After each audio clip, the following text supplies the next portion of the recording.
Oke, lagu Suci Dalam Debu ini kebetulan requestan Bapak Dedi. Kang Dedi. Oh, Kang Dedi. Juga. Barangkali di Ambon ada buat saya. Karena dapat requestan, tapi sebelumnya saya ucapin selamat ulang tahun dulu. Udah kelewat. Udah kelewat ya? Ya, gak apa-apa. Selamat juga. Anda adalah orang hebat malam hari ini.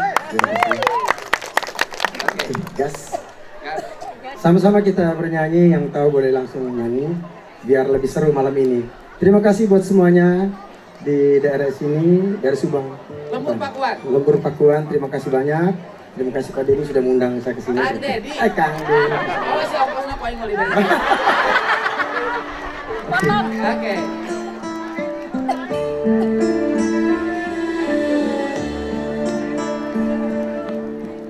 Engkau bagai air yang jernih di dalam bekas yang berdebu. Sairnya kotoran itu terlihat, yang suci yang terlindung jua. Cinta bukan hanya di mata, cinta hadir di dalam jiwa. Biarlah salah di mata mereka, biar perbedaan terlihat antara kita. Ku harap engkau kan terima, walau dipandang hina, namun hatikan cinta kita, kita yang rasa.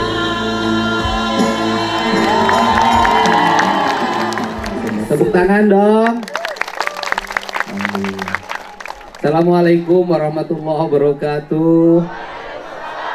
Sampurasun. Paralun anu kasuhun meninggali nu dipamrih ajrih kapihatur kahiyang rumuhun. Nu ngawasa jagat berang, nu ngawasa jagat peuting. Alam karasa, alam karampa, alam bihari, alam kiwari, alam poisu. Saya akan mentranslate dalam bahasa Indonesia karena nanti ada YouTube, ada Instagram yang mungkin harus dilihat oleh seluruh orang Indonesia yang setiap hari sering mengikuti saya. Malam hari ini saya memberikan pesan pada kita semua bahwa apa yang saya ucapkan tadi pada awal pembukaan itu bukan kalimat yang tanpa makna. Itu adalah kalimat yang mengikatkan diri kita dengan pertama kedua orang tua kita, kedua dengan leluhur kita, ketiga dengan semesta yang menjadi jalan hidup kita. Kenapa saya ungkapkan Pak Aceng Kudus, Ketua Gerindra Kabupaten Subang? Ada yang hilang dari pikiran dan rasa orang Sunda. Yang hilang adalah pertama keterikatan dirinya dengan leluhurnya.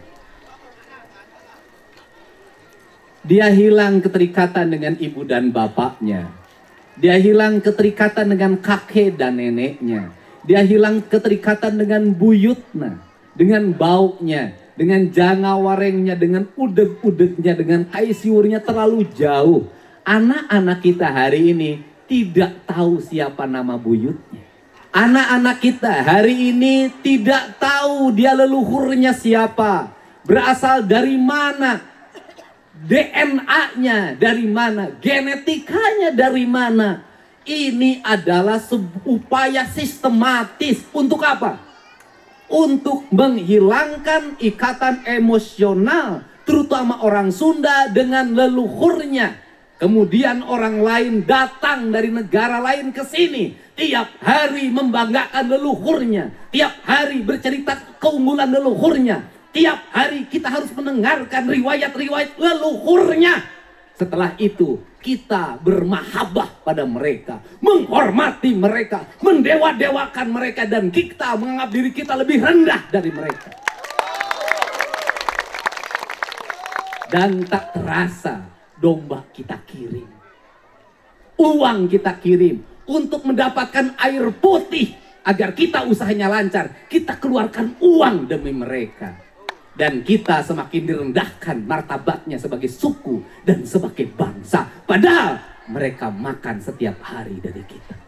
Cerita-cerita dalam setiap hari yang kita dengarkan adalah cerita hebatnya leluhurnya orang lain, solehnya leluhurnya orang lain. Dan saya katakan, leluhur kita lebih soleh dibanding leluhur mereka. Leluhur kita lebih baik dibanding leluhur mereka. Leluhur kita lebih beradab dibanding leluhur mereka. Leluhur kita lebih dekat dengan Hyang Tunggal, dengan Allah Subhanahu wa Ta'ala dibanding leluhur mereka. Sifat yang rendah diri ini berdampak pada apa? Kehilangan identitas diri. Kehilangan identitas diri. Apa yang hilang? Hilangnya tradisi bahasa, ngomong Sunda ngestekahar. Hilangnya tradisi makanan, seolah-olah kalau makan pakai jari tangan tanpa pakai sendok itu tidak beradab. Saya katakan, makan yang paling beradab itu tanpa sendok. Makan yang paling beradab itu tanpa kursi. Makan yang paling beradab itu pakai daun, bukan pakai kertas nasi, bukan pakai kertas plastik. Karena daun bersumber dari tanah kita, dari kebun cau kita, dimakan oleh kita akan kembali ke tanah. Kertas nasi, kertas plastik yang kau makan berasal dari pabrik, ketika balik dia tidak balik, harus diangkut pakai truk sampah, dibawa ke TPA, menimbulkan polusi, biaya negara yang mahal. Anda silakan tanya sama yang ngurus saya setiap hari dapur. Deddy Mulyadi makan pada apa? Satu, tidak boleh lepas dari boboko. Yang kedua, tidak boleh lepas dari daun. Ketika di dapur saya ada kertas nasi, maka saya ngamuk. Kenapa? Anda memasukkan setan ke dapur ini. Kenapa memasukkan setan? Kertas nasi tidak bisa bersatu dengan air. Kertas nasi tidak bisa bersatu dengan tanah. Dan itu setan bagi saya. Kenapa setan bagi saya? Di situ tidak melahirkan siklus kehidupan yang saling melengkapi, yang saling menumbuhkan. Rahman, Rahim, Iyyaka na'budu wa iyyaka nasta'in. Di situ tidak melahirkan siklus Siliwangi.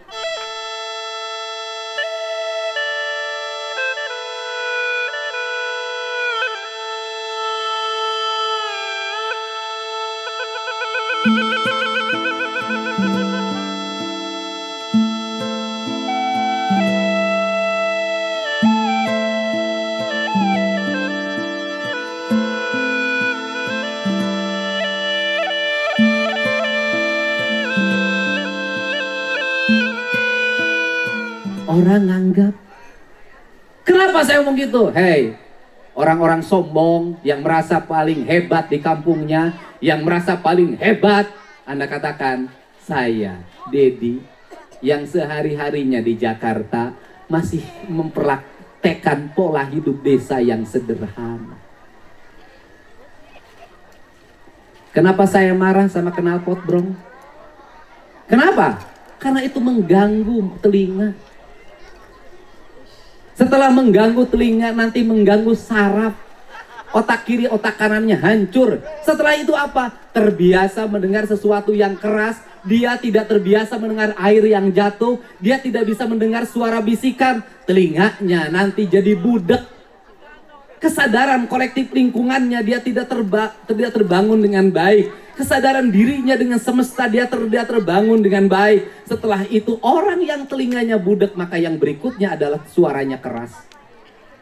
Kalau suaranya keras, maka dibangunlah, minumlah, masuk ke desa. Maka saya marah dengan siapapun yang minum minuman keras. Kenapa saya marah? Itu merusak otak Anda dan membuat kaya orang lain yang jadi tukang penyelundup, yang tukang minuman. Anda semakin jatuh miskin dalam hidupnya. Siang Kenapa korban itu orang Sunda? Siapa yang dagangnya? Bukan orang Sunda. Siapa yang punya warungnya? Bukan orang Sunda. Pada akhirnya yang punya warung punya uang, beli tanah orang Sunda. Yang punya warung punya uang, beli rumah orang Sunda. Yang asalnya orang Sunda pinggir jalan, sewain kios, besoknya rumah dan kiosnya dijual pada pemilik kios. Duitnya dari mereka dari hasil minum tiap malam. Jadi kalau bertanya, Kang Deddy tinggal di Sukadaya apa? Saya ini lagi ngasih contoh buat para pejabat di Indonesia. Tinggallah di desa, tinggallah bersama warga, walaupun tantangannya banyak, walaupun kesedihannya ada. Kenapa? Saya cerita, Ibu. Saya cerita, saya politisi. Anggota DPR pada kemarin, sekarang nganggur. Politisi kalau di Jakarta itu makan di hotel minimal 1 orang 1 juta. 5 orang 5 juta. Kalau makan daging Jepang itu 2 juta 1 orang. Kalau makan daging Jepang yang lebih mahal lagi 1 orang 5 juta bahkan sampai 10 juta. 1 kali makan. Uang dari kampung dibawa ke Jakarta, dinikmati di Jakarta. Siapa yang kaya dari itu? Konglomerat yang punya hotel, konglomerat yang punya mall, yang punya rumah makan. Makanya saya pilih tinggal di sini. Makan saya apa? Ikan emas goreng. Harga per kilonya berapa? Harga per kilonya 25.000. Saya beli 1 kilo bisa cukup 10 orang. Saya beli pelet dari tukang toko Kalijati, dipanggul ke sini, dipanggul. Yang manggulnya saya kasih uang, saya bayar, disebarin ke kolam saya. Yang nyebarin pelet ke kolamnya saya bayar. Uang saya beredar dari siapa?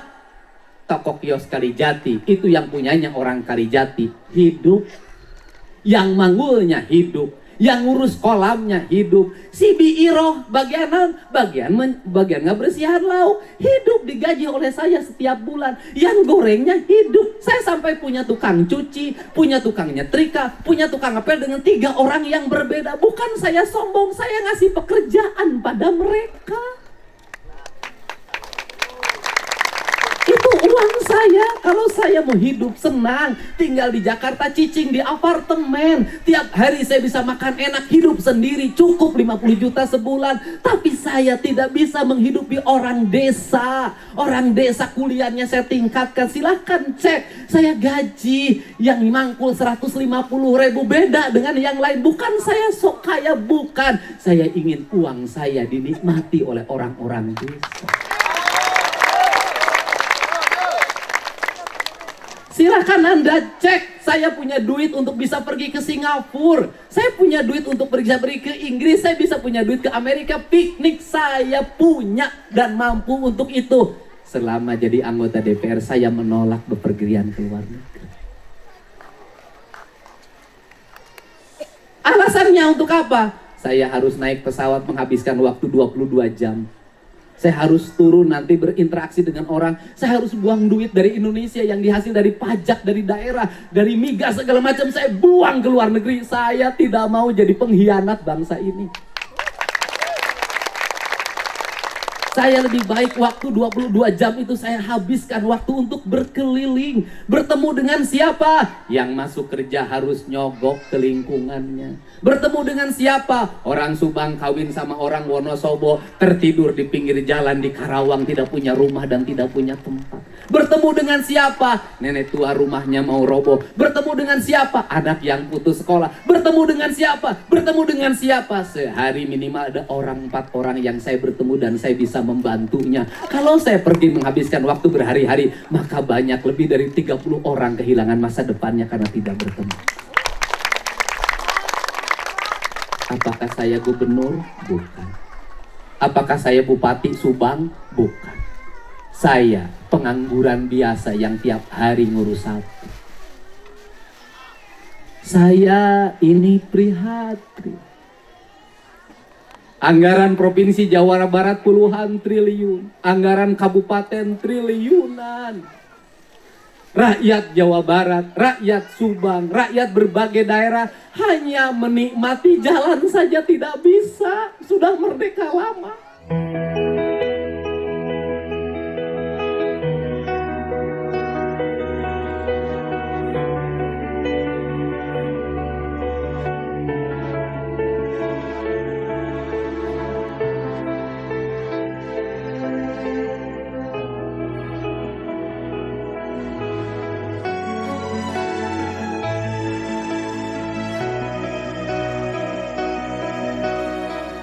Petani harus dihormati, omong kosong, jalan kasawah hancur. Petani harus dihormati, omong kosong, seluruh pinggir sawah dihantam oleh bangunan. Ketika masuk lembur pakuan, saya ngeluarin duit, saya beli rumah, saya bongkarin. Hanya untuk apa? Bukan sombong-sombongan. Saya ingin orang-orang Indonesia, orang-orang yang lewat lembur pakuan, minimal bisa lihat sawah, lihat padi. Anda makan beras tiap hari, makan padi tiap hari, tapi Anda tidak pernah memuliakan sawah, menghinakan.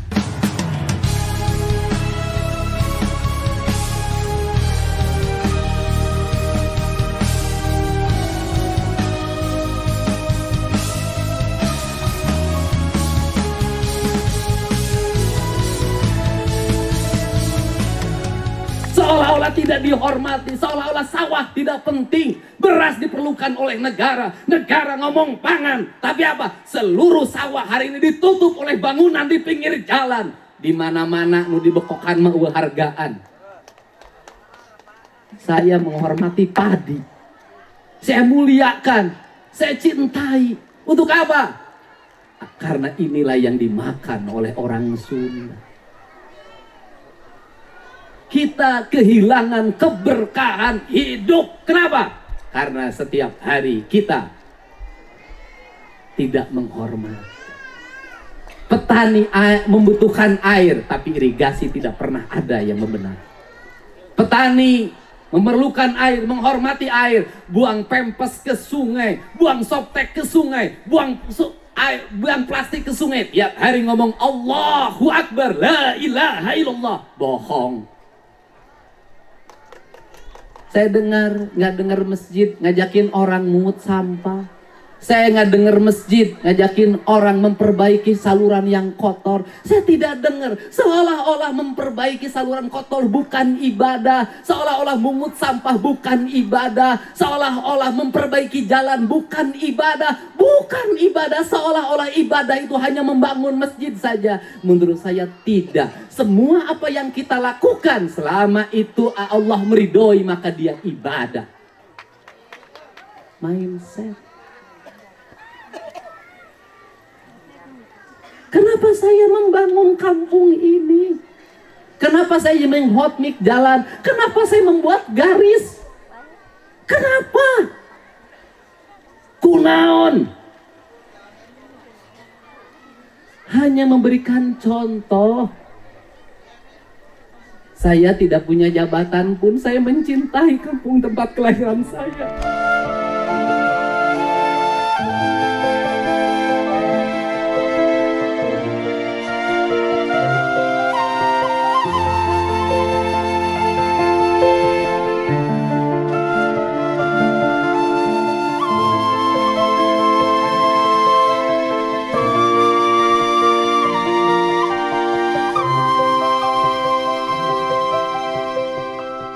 Saya berterima kasih pada Emi, pada ibu saya, pada bapak yang melahirkan saya di tempat ini. Nggak mungkin ada Deddy Mulyadi yang jadi Bupati Purwakarta 2 periode. Nggak mungkin ada Deddy Mulyadi yang jadi anggota DPR RI. Nggak mungkin ada Deddy Mulyadi kalau tidak ada mereka. Maka bentuk penghormatan saya pada ibu dan bapak, saya gunakan uang saya yang mesti saya nikmati oleh saya pribadi. Saya gunakan agar ibu saya bahagia, agar bapak saya bahagia, sambil ngajak pada pejabat yang lain. Kamu kalau menjabat, bangun kampungmu, tata kampungmu. Jangan hanya 5 tahun sekali kasih 20.000 untuk mendapatkan suara. Setelah itu kau tinggalkan.